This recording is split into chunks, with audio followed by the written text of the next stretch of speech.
Welcome everyone, I am March 1, Mr. Mario's virtual personal assistant. For your information, Mr. Mario's YouTube channel contains tutorials on analyzing oceanographic physics data, marine remote sensing and hydrodynamic modeling of coastal waters. I hope you all can learn what is given, properly and correctly. So, happy learning and enjoy.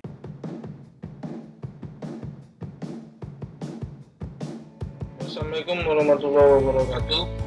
Selamat siang, pagi mungkin, atau malam buat semua yang sedang menyaksikan modul ini.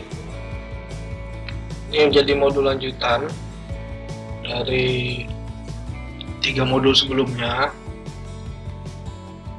yang sempat kepending lama ya, karena satu dan lain hal.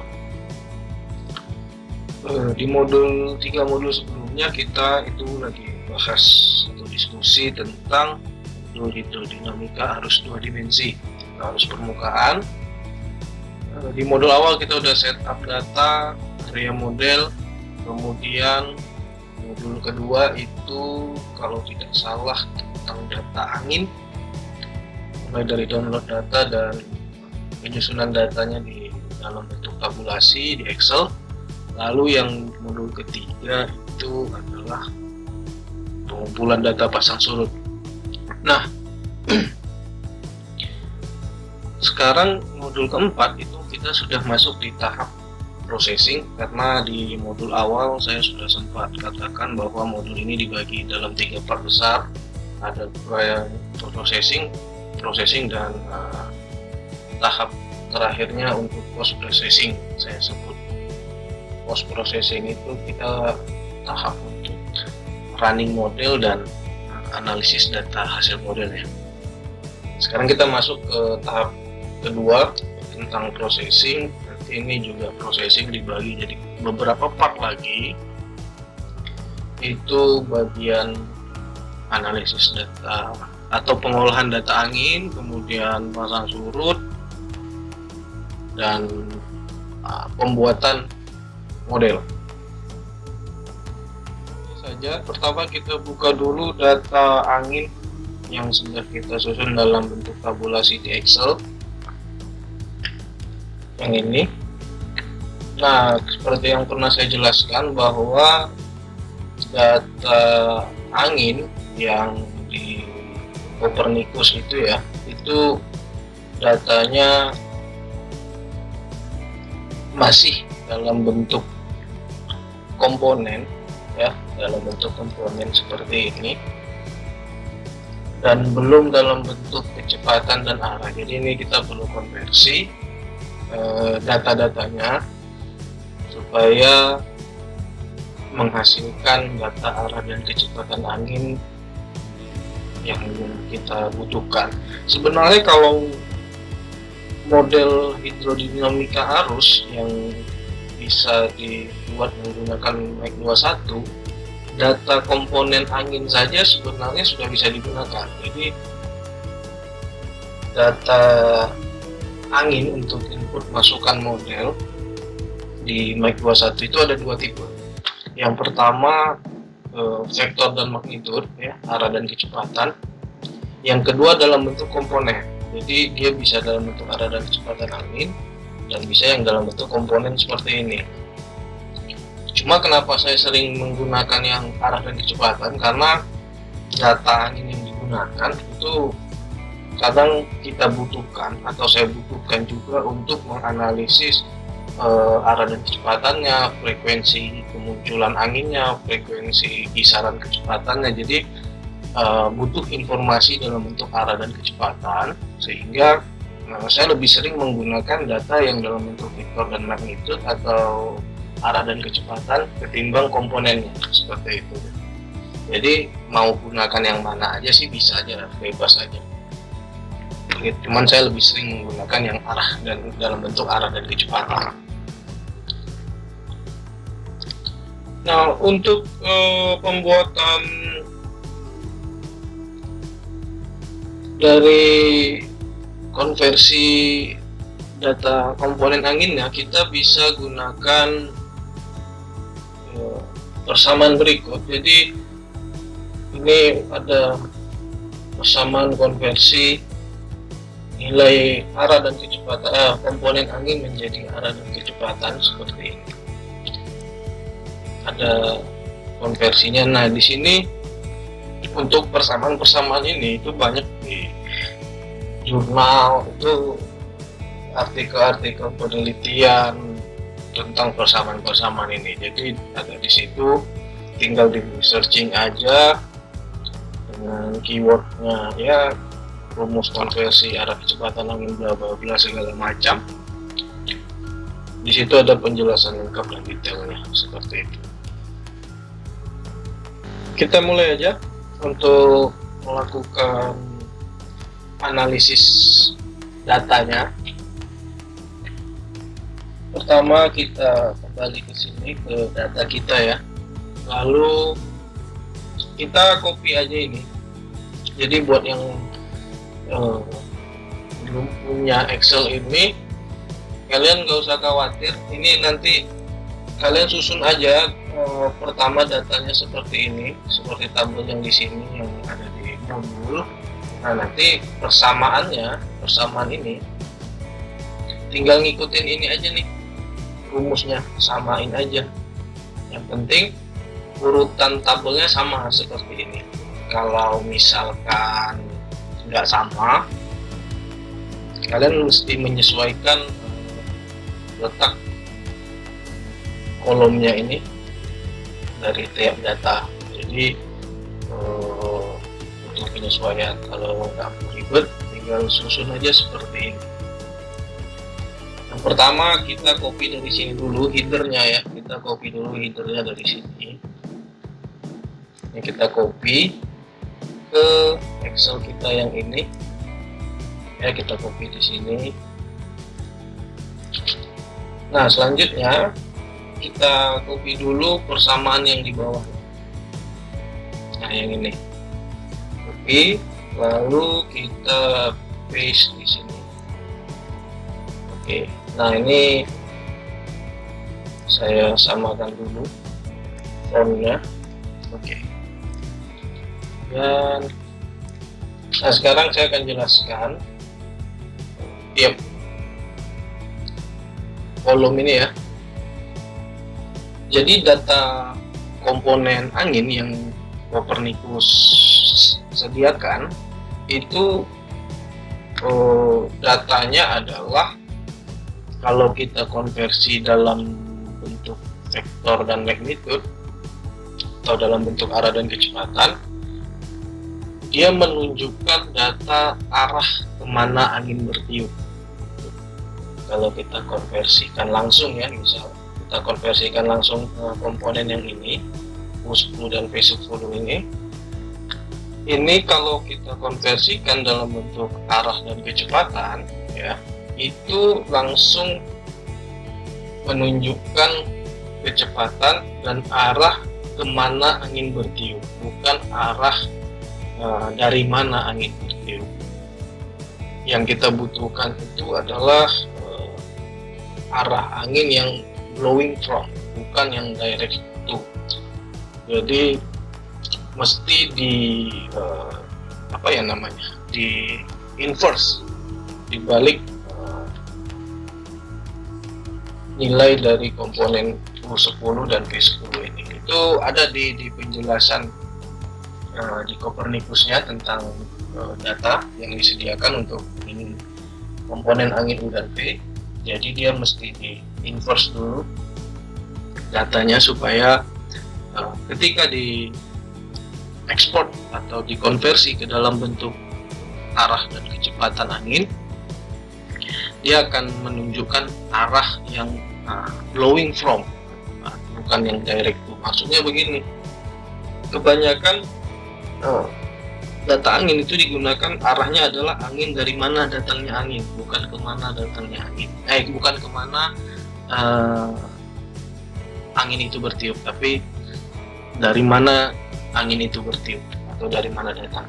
Jadi nilai U10 dan V10 ini mesti kita inversekan menggunakan persamaan yang ini. Jadi semuanya dari komponen U dan V itu kita kalikan dengan -1 supaya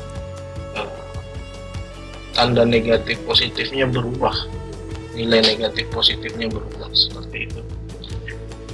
Jadi kita tinggal masukkan rumus seperti ini.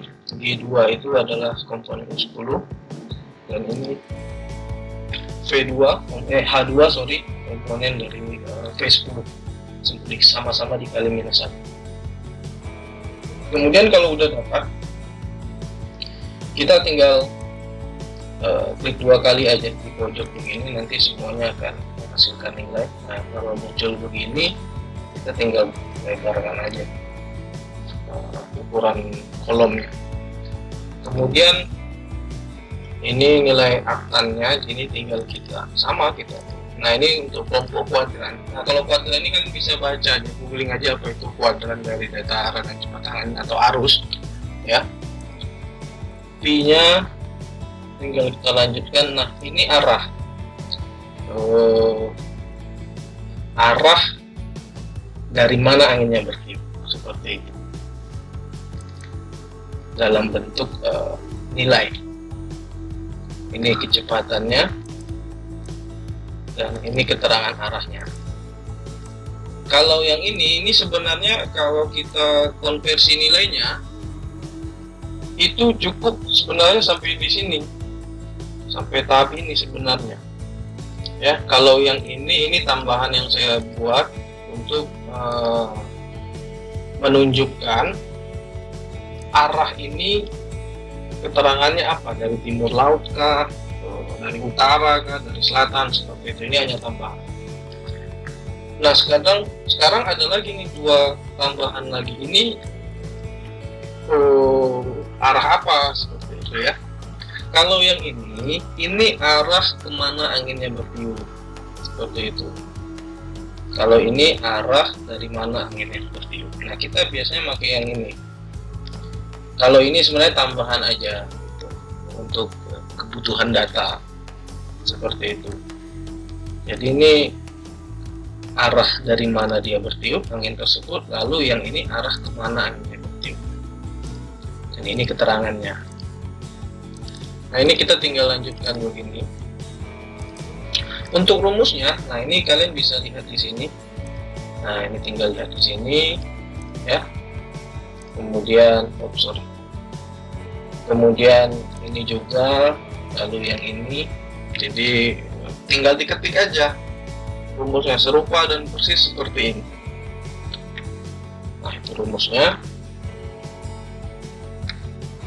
Ini saya agak perlahankan supaya kalian nanti ketika melihat video bisa di pause terus diketik rumusnya. Nah, ini agak panjang karena butuh keterangan.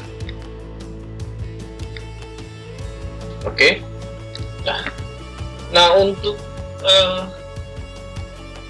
penyusunan data angin ya, itu sebenarnya cukup sampai di sini gitu loh. Cuma biasanya saya melanjutkan sampai ke tahapan koreksi data angin.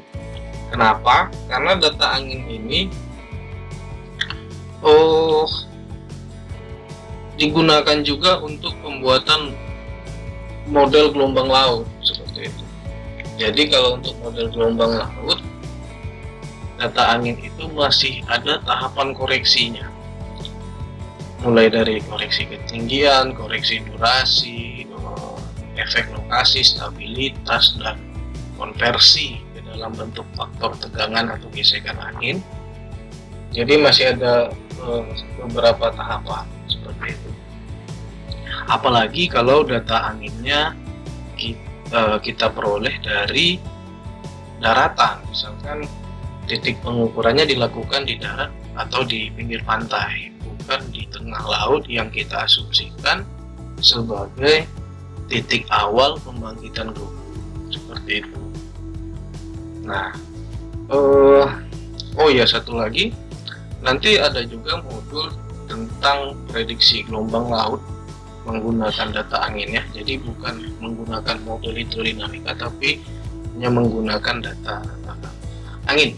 Jadi dia sistemnya prediksi, ya bisa dibilang prediksi semi otomatis karena kita melakukan perhitungan secara manual di Excel gitu. Tapi itu nanti setelah modul yang ini selesai.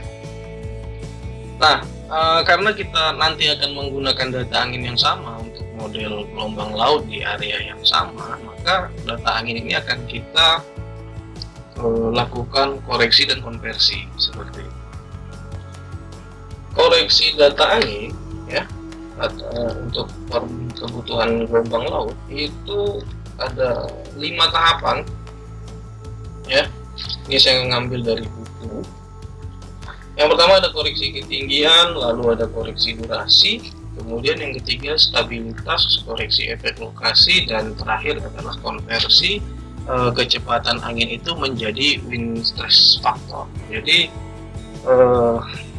angin yang bertiup di permukaan laut itu yang secara teori sederhananya adalah angin kan selalu berhembus ya, kontinu, tidak pernah berhenti. Kalaupun berhenti itu dalam kondisi calm itu hanya beberapa saat. Tapi secara garis besar dia akan kontinu terus bertiup. Jadi karena dia terus bertiup, maka angin tersebut ketika melewati perairan dia akan bergesekan dengan permukaan laut, karena kan angin mirip dengan udara, itu kan mirip dengan air, dia menempati segala mediumnya tanpa ada batasan. Nah, ketika dia terjadi proses melewati permukaan laut, angin ini terus menggesek permukaan perairan terus menerus secara kontinu, akhirnya terjadi pergesekan tadi membuat ada munculnya riak-riak gelombang. Nah, karena terus-terusan tidak ada, bisa dikatakan tidak ada jeda, akhirnya riak tadi tumbuh menjadi gelombang yang besar. Nah, itu konsep sederhananya kalau untuk gelombang laut permukaan, terlepas dari ada faktor pergerakan massa air dan gesekan profil dasar perairan ya, atau batimetri kedalaman perairan itu juga ada pengaruhnya. Tapi kalau untuk konsep sederhananya, angin yang membangkitkan gelombang laut permukaan atau arus permukaan seperti itu. Nah, konversi wind stress factor itu adalah mengubah nilai kecepatan angin tadi yang bergesekan di permukaan perairan tadi menjadi nilai faktor tegangannya, faktor gesekan atau faktor tegangannya. Jadi itu nilai kecepatan dari faktor gesekan angin terhadap permukaan perairan tadi untuk memunculkan atau membangkitkan gelombang laut permukaan seperti itu. Jadi kenapa ada wind stress factor itu gunanya adalah untuk menghitung kecepatan dari gesekan atau tegangan angin di permukaan perairan. Oke, nah kita akan mulai dari koreksi ketinggian. Ya, di koreksi ketinggian ini dilakukan apabila arah dan kecepatan angin yang diukur itu tidak pada ketinggian 10 meter mdpl, 10 mdpl di atas permukaan laut. Karena kalau dari beberapa referensi ya, dari beberapa artikel juga menyebutkan bahwa kecepatan angin yang stabil itu ada di ketinggian 10 mdpl. Lebih atau kurang daripada itu sudah banyak bias atau distorsi, sehingga nilai kecepatan anginnya tidak stabil dan tidak stabil atau konstan gitu, tidak salah. Nah, maka perlu dilakukan koreksi ketinggian seperti itu, ketinggian pengukuran. Jadi kalau kita punya data angin yang diukur pada ketinggian 12 meter, maka kita perlu tahu dulu kecepatan angin kalau dia di 10 meter berapa, ketinggian 10 meter berapa, seperti itu. Karena itu ketinggian yang stabil menurut beberapa referensi. Stabil artinya kecepatannya cenderung tetap. Maksudnya gimana ya? Konstan, stabil lah. Antara konstan dan stabil sih kalau saya nggak salah. Tinggal dibaca aja, banyak konsep tentang itu, teori-teori tentang itu. Tapi tahapan ini bisa dilewati atau tidak perlu dikerjakan andai data angin yang kita punya itu diukur pada ketinggian 10 meter. Contoh seperti data angin yang Copernicus ini dia data angin pada ketinggian 10 meter. Copernicus juga menyediakan data angin pada ketinggian 100 meter. Nah, kalau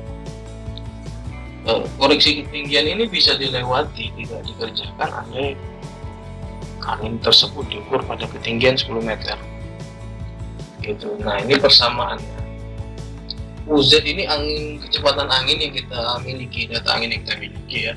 Z adalah ketinggian pengukuran.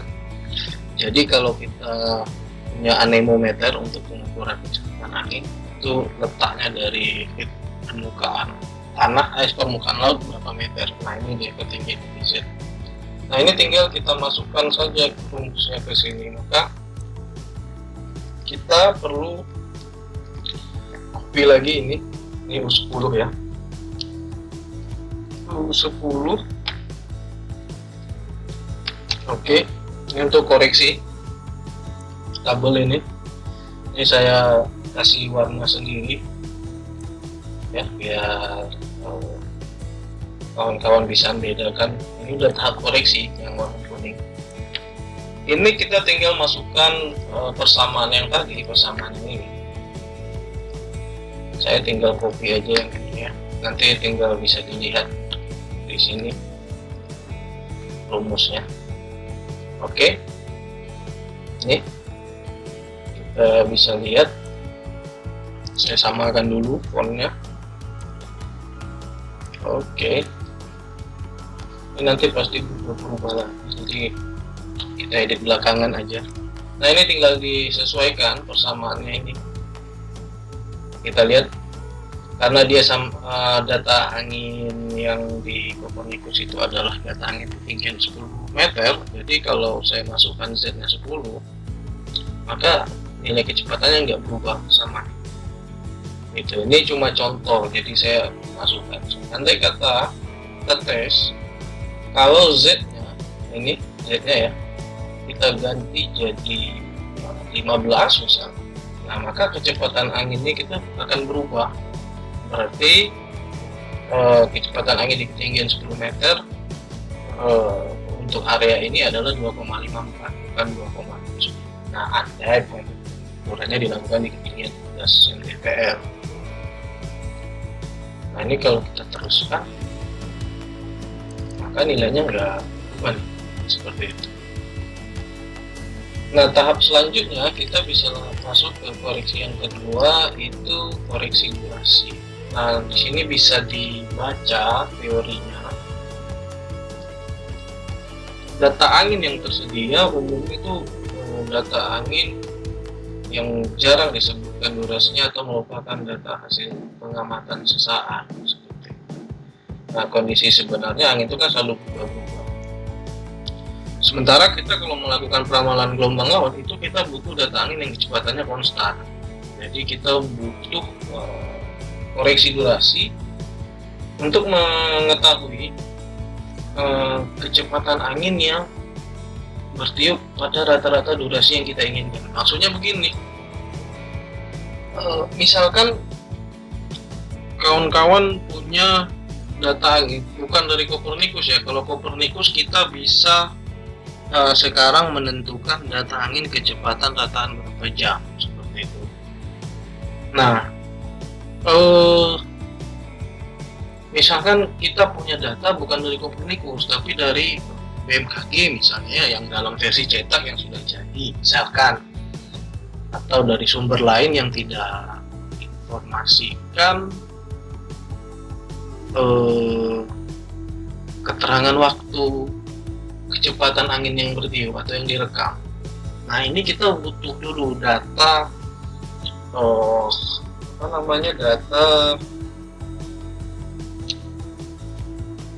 durasi, data kecepatan angin pada durasi yang diinginkan. Misalkan kita mau membuat peramalan gelombang laut atau arus untuk durasi 1 jam per 1 jam misalkan ya. Nah, ini kita perlu mengetahui dulu untuk kecepatan angin rataan 1 jam dari data tersebut berapa.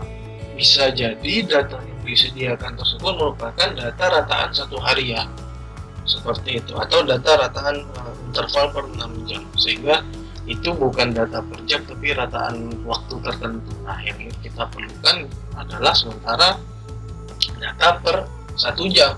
Nah, itu kita perlu konversi data kecepatan anginnya untuk durasi 1 jam seperti itu. Nah, itu gunanya koreksi durasi. Tapi karena data Copernicus ini dia sudah yang kita gunakan adalah rataan per 1 jam, maka koreksi durasi ini kita bisa lewati juga seperti itu. Bisa kita lewati juga, nggak perlu kita laksanakan karena kita sudah punya data angin dengan durasi per 1 jam seperti itu. Cuma saya akan tunjukkan juga di sini untuk contoh ya, mana tahu ada case kawan-kawan ketemu data yang atau punya data yang bukan rataan per 1 jam. Nah, ini kita copy sampai sini. Kenapa ada C1 dan C2? Karena di sini untuk mendapatkan nilai C komponen, bukan komponen, saya nyebut C ini adalah konstanta atau nilai apa ya, saya nyebutnya seperti itu, penyebutan buat saya saja ya. Jadi kalau ternyata ada penyebutan lain ya silakan, maksudnya ini untuk pemahaman saya aja kenapa saya menyebut C ini sebagai nilai ketetapan atau nilai konstanta untuk memudahkan. Untuk memperoleh nilai C itu ada beberapa ketentuan. Jadi yang ketentuan pertama, kalau misalkan nilai T1 itu adalah durasi angin bertiup. Jadi anggap ini adalah nilai kecepatan angin bukan rataan 1 jam ya. Tapi kita nggak tahu, atau mungkin bukan 1 jam deh, per 1 jam. Nah, kita harus tahu angin dengan kecepatan 3,71 itu bertiup selama berapa detik seperti itu, atau berapa menit, karena nilai T1 ini adalah nilai dalam second atau detik. Nah, ini kita harus tahu dulu. Kemudian ternyata misalkan ini cuma 200 detik misalkan, artinya sekitar 3 menitan gitu. Nah, sementara kita butuh data angin yang 1 jam. Nah, maka kita harus tahu dulu ini data angin kecepatan angin seperti ini, data angin durasi berapa detik, berapa menit seperti itu.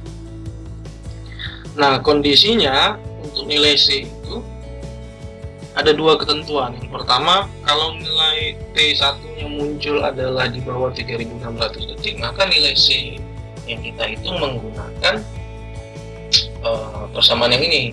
Tapi kalau ternyata nilai T1-nya lebih besar dari 3600 detik dan tapi dia kurang dari 36.000 detik, maka nilai C yang digunakan adalah yang dihasilkan dari persamaan seperti itu.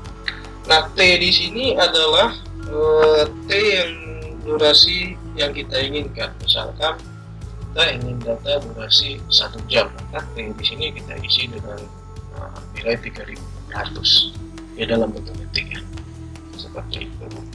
Bukan T1 ini ya, tapi ini T yang durasi yang kita inginkan. Ini ada keterangannya di sini, durasi waktu yang diinginkan. Artinya durasi waktu yang ingin kita gunakan untuk diramalkan atau diprediksi seperti itu. Nah, kemudian tadi kita copy dulu.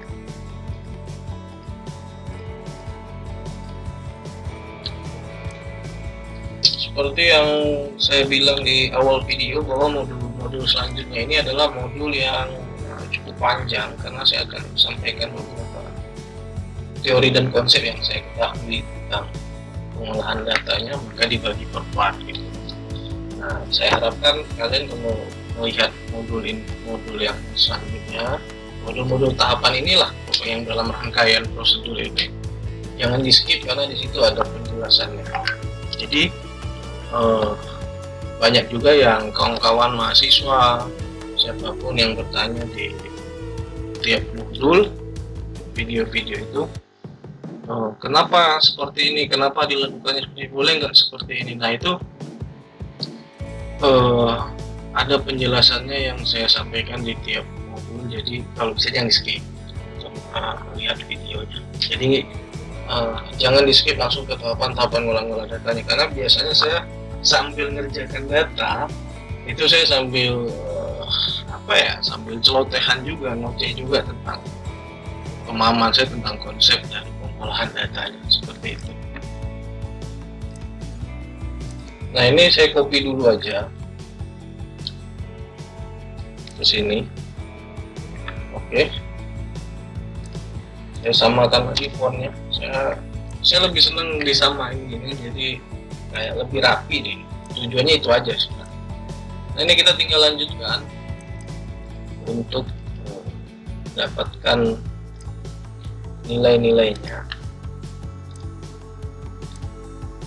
Oke, ini kita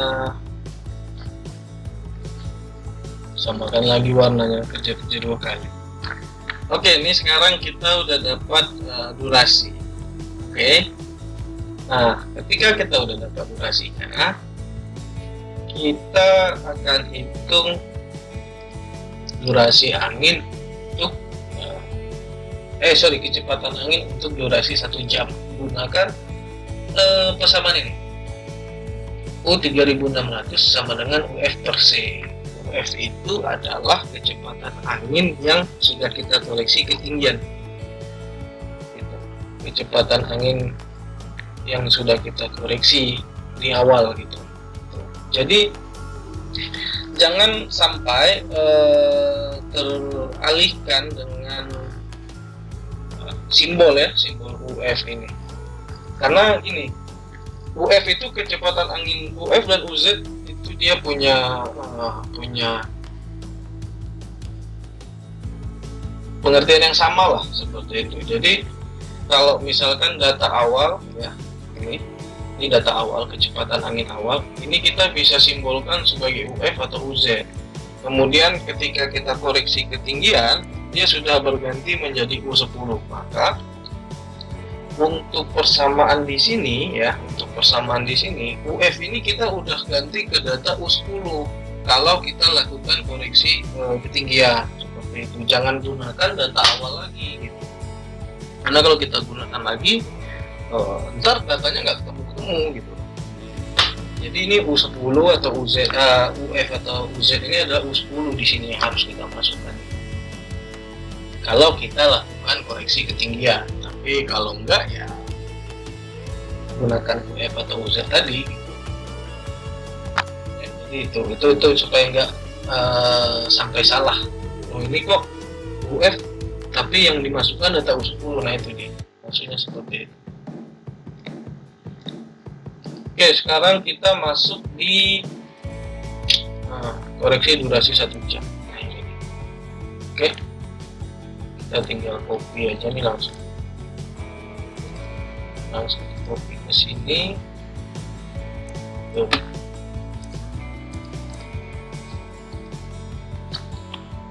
Oke. Ya, untuk ini saya buat juga deh. Oke, ini udah langsung di copy di sini. Kita tinggal next kan aja ke bawah. Nah ini kan kalau kita lihat dia nggak berubah. Kenapa dia nggak berubah? Karena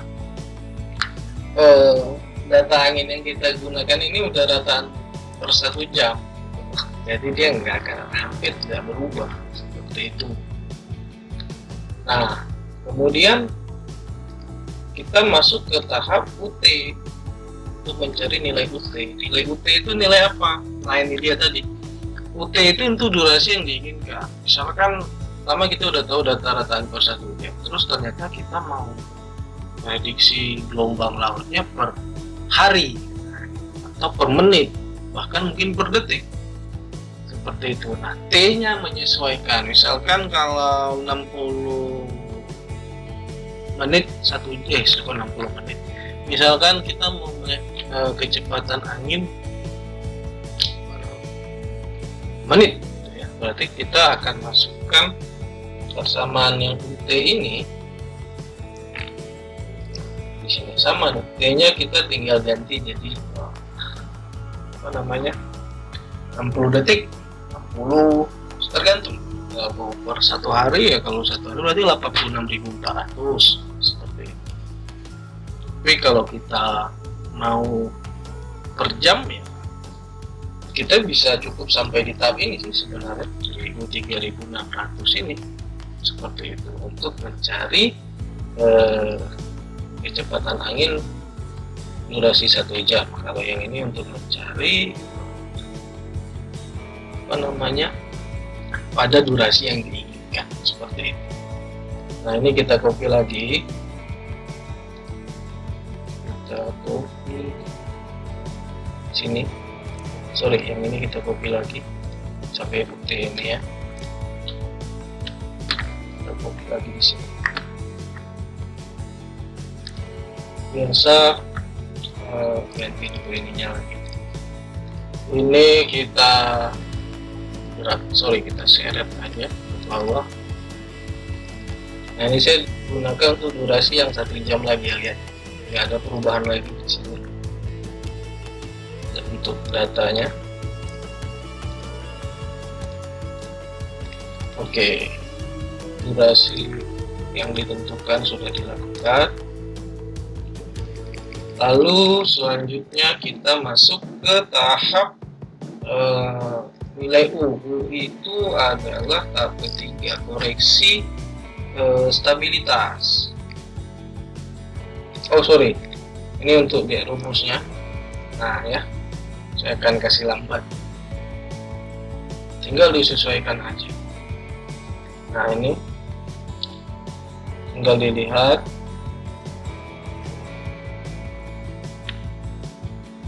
Oke, kita masuk ke U, koreksi stabilitas.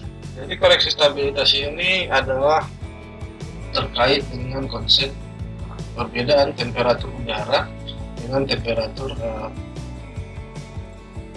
air atau perairan.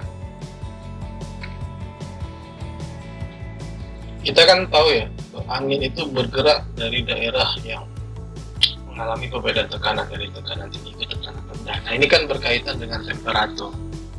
Maka butuh, ketika temperatur ini ada perbedaan, maka akan muncul instability, tidak stabilnya kecepatan bertiupnya angin, seperti itu. Nah, kita butuh koreksi ini. Nah, koreksi ini kita gunakan persamaan RT dikali U10. U10 ini ya lanjutannya deh, kalau kita tadi sampai UT berarti UT untuk nilai UT gitu. Koreksi stabilitas itu, nilai RT itu adalah, saya sebut lagi, konstanta, dimana kalau kita nggak tahu perbedaan antara temperatur udara di lokasi perairan tersebut dengan temperatur perairannya, kita bisa gunakan nilai RT itu 1,10. Tapi kalau kita punya data angin, data suhu udara dan suhu perairan, kita bisa gunakan persamaan ini, temperature air dan temperature surface atau C, mungkin namanya TATS ini. Kita tinggal kurangi nilai TA kurang TS, jadi nilai suhu udara dengan suhu perairan dikurangi suhu perairan, maka itu akan menjadi nilai RT-nya. Tapi kalau nggak ada nilai suhunya, kita gunakan 1,10 seperti itu. Nah, karena di data ini saya nggak punya data suhu antara perairan dengan suhu udara, maka saya akan gunakan nilai RT-nya itu 1,10. Tapi kalau kawan-kawan punya dua data tersebut, gunakan nilai tersebut untuk dijadikan nilai RT seperti itu. Nah, ini tinggal kita copy nilai U, persamaannya bisa lihat di sini. Nah, ini persamaannya 1,1 dikali nilai UT ya, karena kita tadi udah sampai koreksi untuk waktu yang diinginkan. Oke, ini kita teruskan. Kita ganti lagi.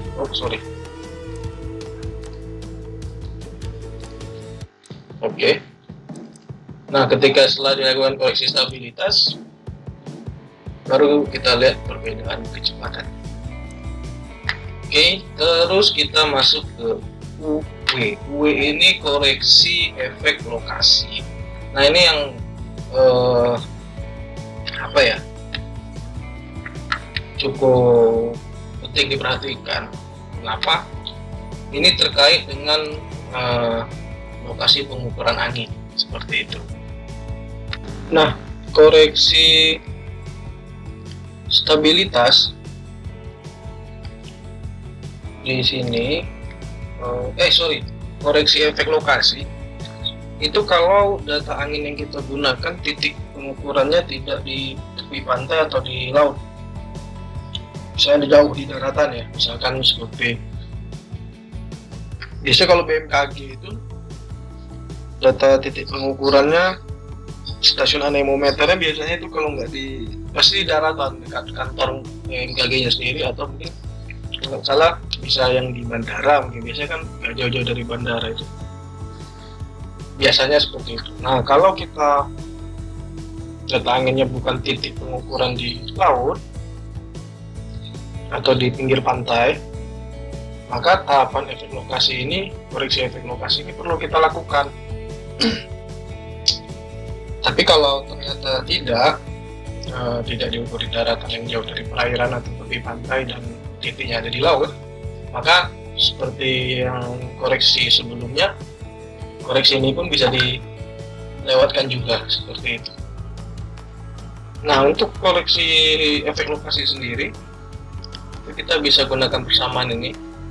Untuk persamaan ini kita bisa lihat di grafik ini, dan di sini ada ketentuan.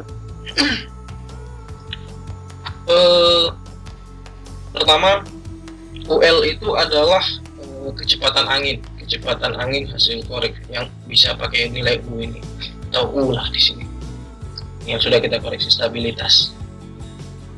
Kemudian yang ingin dicari itu adalah nilai UV. Maka kalau kita turunkan dari persamaan ini, maka nilai UV itu adalah RL kali UN, seperti itu. Nah, UL itu dia ada ketentuan sama seperti RT gitu. Kalau RL dia kita gunakan 0,9 jika nilai kecepatan anginnya di atas 18,5 meter per sekon. Kalau kecepatan angin di atas 18,5. Tapi grafik ini, ketentuan ini itu dia diambil berdasarkan lokasi dari riset yang dilakukan untuk menghasilkan persamaan ini. Jadi di situ disebutkan nilai untuk RL untuk di beberapa lokasi mungkin berbeda seperti itu. Ada penjelasan detailnya di buku Shore Protection Manual, ini bisa dibaca bukunya, bisa di-download, dan di situ ada penjelasan detailnya tentang koreksi efek lokasi. Nah, kalau tidak di atas 18,5 itu nilai RL-nya bisa dicari dari grafik ini, seperti itu. Nah, yang nilai yang paling mendekati itu ada di range sekitar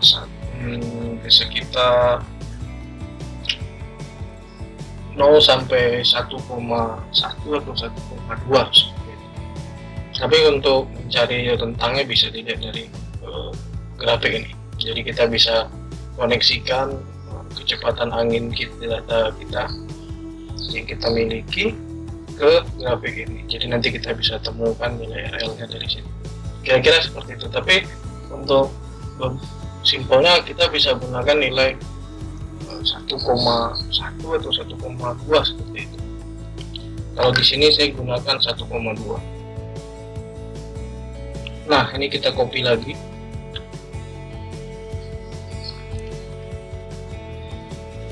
Kemudian kita turunkan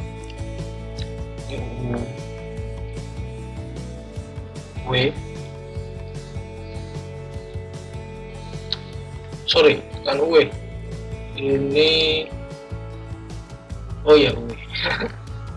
Ya. UW, terus kalau sudah biasa kita rapikan lagi tabelnya. Oke, ya.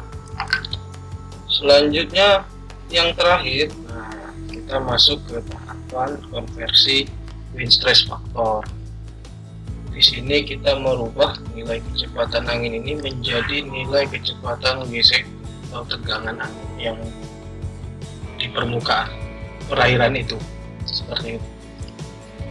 Ini UA ya. Nah, tinggal kita masukkan rumusnya.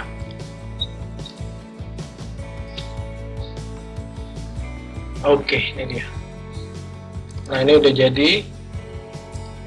Kita sudah dapatkan sekarang nilai dari data angin yang akan kita gunakan untuk pembuatan model seperti itu. Jadi ini arah yang nanti kita gunakan, arah anginnya. Nah, yang kita gunakan kecepatan angin yang ini seperti itu. Oke, seperti ini cara pengolahan data anginnya. Nanti part selanjutnya atau di part akhir, nanti di part terakhir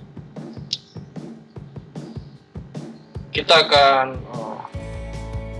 lakukan analisis dari data ini. Analisis yang kedua yaitu tentang menghitung persentase frekuensi kemunculannya dan membuat layout dalam bentuk time series plot dengan windrows atau mawar anginnya. Modul selanjutnya itu kita akan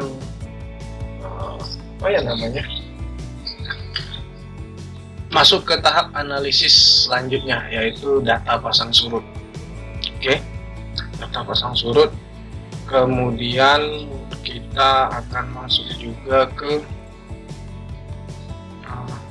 pembuatan mesh atau domain model yang akan kita gunakan untuk pembuatan model arus multidimensi. Oke, sekian dulu video kali ini. Agak panjang ya, jadi semoga tidak jenuh kawan-kawan melihatnya. Nah,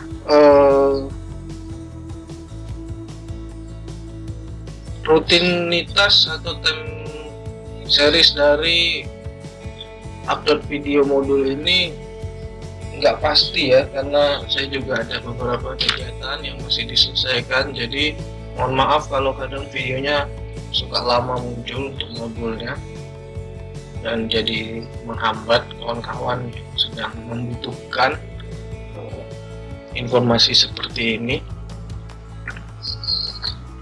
Tapi tiap modul pasti, tiap topik modul yang akan saya upload itu seperti yang saya sampaikan di awal, pasti akan saya selesaikan.